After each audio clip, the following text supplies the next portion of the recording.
Hey everyone, in today's video, I am going to show you how to remove blank pages in your PDF. So let's get started.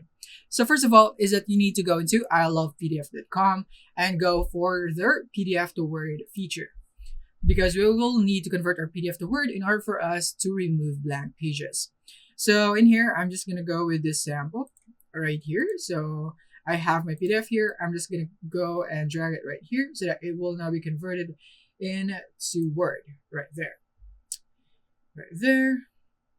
And I'm just going to go with continue without that. And now it's converting, and then just click on download your Word file right there. And then from here, we will now be able to open our Word file.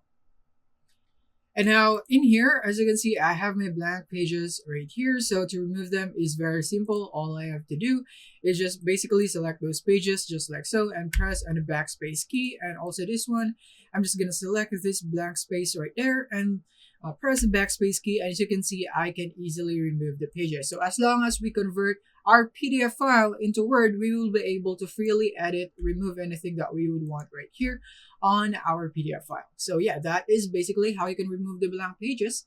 Thank you for watching.